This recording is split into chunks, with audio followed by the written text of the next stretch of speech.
Kalau lihat HP ini, saya cuma punya satu kata, sempurna. Ya, ini adalah Samsung Galaxy Z Flip 5 yang menurut saya Samsung udah bikin standar baru untuk flip phone dan ini adalah HP flip paling sempurna sejauh ini. Beberapa tahun belakangan ini kita udah lihat lumayan banyak foldable dan juga flip smartphone mulai dari yang hancur sampai yang sukses. Dan ada yang bikin standar baru di dunia foldable smartphone, Samsung. Salah satu produsen yang punya ambisi tinggi untuk merajai dunia flip dan juga fold smartphone. Dan Z Flip 5 adalah standar baru di dunia flip smartphone yang kalau misalkan brand lain nggak ngikutin standar baru ini, saya rasa bakalan sulit bersaing. Flip 5 ini ditujukan untuk jadi penyempurnaan bukan cuma untuk seri flip tapi untuk mekanisme foldable phone di masa mendatang. Karena perubahan kecil dari Z Flip 4 ke Z Flip 5 ini bisa mengguncang dunia foldable phone. Karena ada 3 upgrade penting yang membuat Flip 5 patut diwaspadai para pesaingnya. Pertama, jelas ya prosesor. Kalau dulu pakai Snapdragon 8 Gen 1, sekarang udah pakai Snapdragon 8 Gen 2 for Galaxy. Yang bukan cuma jadi prosesor terkencang saat ini, tapi juga dituning khusus agar lebih stand out dari brand lain yang pakai prosesor yang sama. Ibaratnya prosesornya ini Snapdragon 8 Gen 2 tapi dikasih kopi ginseng gitu. Jadi dia lebih kuat, di overclock. Tapi bukan cuma kenceng, prosesor ini juga dikenal lebih efisien dan adem dibanding generasi pertamanya. Terbukti dengan kapasitas baterai yang sama, si Z Flip 5 ini dia baterainya lebih efisien atau lebih awet sekitar 16% dibandingkan Z Flip 4. Kalau untuk performanya nggak perlu diragukan lagi lah ya. Prosesor kelas Gatot Kaca yang pakai doping ini sukses menghajar Flip 4 di AnTuTu benchmark sampai sekitar 40% lebih kenceng. Sementara di 3D Mark konsisten di sekitar 20-40% lebih kenceng. Kalau untuk pengalaman gamingnya, Genshin Impact setting medium stabil di 50-an fps tapi ada dips atau drop sedikit ke 30 fps saat efeknya lagi rame. Kalau untuk Mobile Legends dan juga PUBG M gak ada masalah sama sekali, dia stabil dan dropnya nggak pernah sampai bikin dia nge-lag. Untuk suhu bodinya sih memang cukup anget tapi masih terbilang wajar. Titik terpanasnya itu ada di bagian atas, depan belakang suhu sekitar 42 derajat. Wajar karena ini tempatnya prosesor berada, tapi suhu ini masih terbilang nyaman buat gaming dan masih impresif juga karena HP ini sebenarnya bukan ditujukan untuk gamers, tapi dia bisa menghandle gaming kelas atas dengan nyaman. Ibaratnya suhu temperatur di Samsung Galaxy Z Flip 5 ini sama kayak pasangan baru lah yang masih anget-angetnya,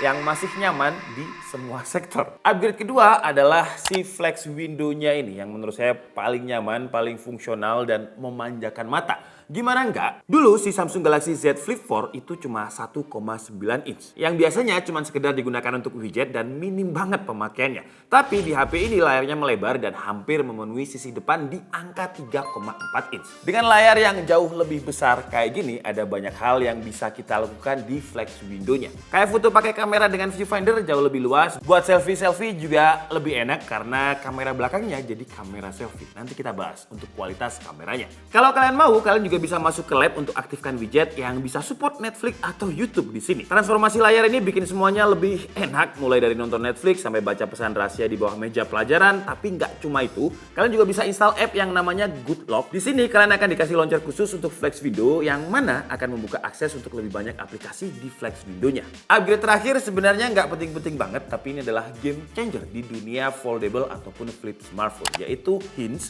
atau Excel-nya. Berangkat dari ambisi research bertahun-tahun dengan begitu banyak literasi, menurut saya Samsung telah menetapkan standar baru untuk folding phone. Karena pada seri Flip 5, hinge-nya dibuat lebih simpel dengan meminimalisir komponen bergerak sekaligus lebih kuat. Sayangnya ketika saya shoot video ini, si Om Jerry Rig, Om Botak yang biasa ngancur-ancurin HP, belum sempat ngetes kekuatannya si Z Flip 5 ini. Dengan hinge barunya ini, lipatan handphone ini juga benar-benar terlihat rapat dan rata, jadi nggak ada lagi takut kemasukan debu atau benda lain di sela-sela layar. Tapi walaupun begitu, sayangnya si Z Flip 5 ini belum punya sertifikasi untuk dust resistant ya. Jadi harus tetap hati-hati, minimal pakai casing kayak punya saya ini pakai casingnya UEG. Tapi ternyata Om Jerry udah pernah ngetes si Flip 4 dan itu dimandiin debu dan nggak ada masalah di situ. Jadi seharusnya sih aman walaupun dia nggak punya sertifikasinya. Tapi kalau masalah sertifikasi tahan air, dia udah punya IPX8. Ya, upgrade-nya memang cuma 3 itu. Kalau misalkan kita cuma lihat review terus nggak ngerasain HP-nya sendiri, emang secara di atas kertas ya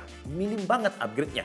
Tapi setelah dipakai, wah perubahannya ini ternyata bikin experience pakai dia jadi lebih nyaman. Kemarin saya bawa si Z Flip 5 ini ke Bromo dan sebenarnya si Z Flip 4 itu menurut saya udah menjadi HP pocket yang enak untuk digunakan traveling. Dan Kalau saya bawa Z Flip 5 ini ke Bromo kemarin, wah, lebih enak lagi. Kemarin tuh ada bule yang timelapse pakai iPhone, dia nggak bawa tripod dan lama banget setupnya. Karena si iPhone kan nggak bisa dilipat kayak flip dan jadi tripod kayak gini. Lucu sih ya, dia sampai bilang kalau takut HP-nya itu jatuh ke jurang. Terus baterai ketika saya shoot timelapse itu tinggal 20%. Pengalaman di Flip 4 kalau dibuat timelapse cepet banget habis. Di Flip 5 dengan baterai yang cuman tinggal 20% ketika saya bikin timelapse masih bisa sekitar 30 menit lebih. Dan baterainya masih sisa sekitar 8%. Jauh lebih awet ketimbang sebelumnya. Padahal second screen-nya itu lebih gede sekarang. Tapi ketika saya lihat hasil timelapse-nya atau kameranya, kayak ada perubahan sedikit ya dibandingkan Z Flip 4. Kayak cuman sekedar software enhancements,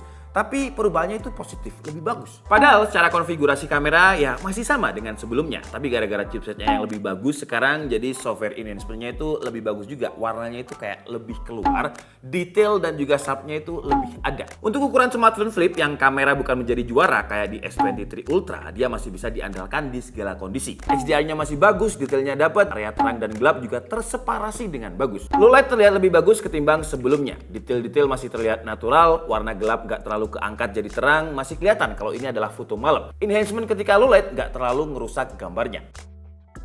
Ultrawide ketika low light juga masih cukup oke loh. Warnanya masih keluar, nggak terlalu gelap juga kayak biasanya. Kalau kita bandingin dengan S23 Ultra, si Z Flip 5 ini memang secara detail masih bagus S23 ya. Karena memang sensornya lebih gede. Tapi kalau nggak kita zoom sebenarnya nggak terlalu kelihatan. Lensa ultrawide-nya masih mirip-mirip dengan ciri khasnya Samsung. Kalau untuk lensa wide-nya, kontras rasionya S23 Ultra, bagian gelap dan bagian terangnya lebih jelas dibandingkan Flip 5. Terus kalau udah main di lensa zoom, wah Samsung S23 Ultra memang nggak ada lawan sih. Selfie kameranya memang nggak terlalu bagus seperti kamera belakangnya, tapi di Flip 5 ini bisa dibilang selfie kamera adalah second option. Karena saya sering pakai main selfie kameranya dengan flex window, di mana kamera utamanya menjadi selfie kamera. Karena dengan teknik ini gambarnya jauh lebih detail, blurnya rapi, HDR-nya lebih bagus, foto-foto putranya juga terlihat lebih stunning, skin tone terlihat lebih natural ketimbang si second selfie kameranya. Second, iya ini saya jadikan second selfie kamera sih. Mainnya sekarang kamera yang belakang. Oke, jadi sekarang saya lagi ada di Cortina, sebuah kota di Italia. Dan view-nya itu kayak gini. Sekarang kita coba pakai Flip 5 dengan resolusi UHD 60 fps. Digunakan untuk jalan, oke. HDR-nya juga masih bagus. Wah, nanti kita coba dia jadi tripod lah buat ngevlog ya. Dan ini adalah view-nya Cortina kayak gini. Jadi kayak gini suasananya. Nanti mungkin kita bisa naik perahu di situ, atau saya sih pengen naik itu untuk ke atas ya, karena kayaknya enak deh kalau lihat dari atas. Tapi kita coba tanya dulu deh harganya berapa. Boleh ngerokok nggak sih? Boleh lah harusnya. Sekarang itu kita lagi ada di Cortina. Sebenarnya kita kemarin itu ada trip ke Venice, cuman sekarang tinggal day off-nya atau jalan-jalannya aja setelah semua liputnya selesai. Dan sekarang kita lagi ada di Cortina. Cortina itu kebanyakan gunung ya. Jadi gunung. Di sana kelihatan gunung, di situ kelihatan gunung nggak ya? Itu ada gunung juga kalau nggak ketutupan. Di belakang sini juga ada gunung. View-nya sih bagus, udaranya juga enak, orang-orangnya ya gitulah orang Eropa ya.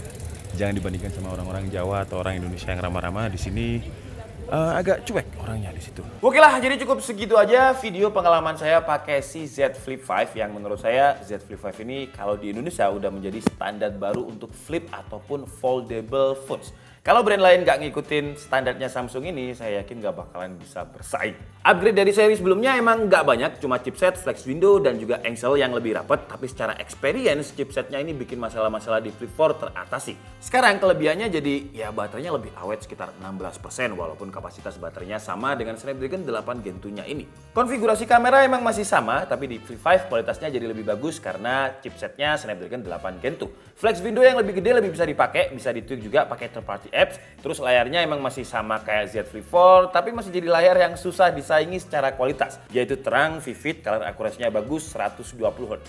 mantep lah. Terus saran saya ke depan buat Samsung sih biar HP Fold dan juga Flipnya ini menjadi standar baru lagi di dunia foldable dan juga flip smartphones. Pertama, balikin lagi lah adapternya. Karena kalau di pasar Indo, gimmick-gimmick eco green reusable dengan nggak ngasih adapter itu kayak nggak works saja. Ya kalau di negara lain nggak apa-apa lah. Kalau di Indo, balikin lagi aja adapternya. Atau mungkin Samsung berpikirnya ya kalau udah mampu beli Z Flip 5 harusnya bisa beli adapter. Saran kedua, buat temperatur limitnya masih perlu dioptimize ke depannya karena kadang di kondisi tertentu pas full load dia agak throttle. Terus sekarang belum ada Samsung DeX support. Mungkin Samsung mikir pembeli Flip gak bakal konekin ke monitor ya. Tapi ya menurut saya sih it always nice to have aja, dan Samsung DeX menurut saya bisa jadi pembeda dibanding kompetitor yang lain. Overall seri ini lebih ke penyempurnaan yang satisfying buat dicicip. Dengan segala upgrade yang diberikan di seri ini, Samsung otomatis sudah punya dasar untuk seri folding smartphone selanjutnya. Buat kalian yang mungkin udah nggak sabar buat nyobain HP ini, bisa langsung ke toko Samsung terdekat atau via online di samsung.com. Dengan harganya itu sekarang di 18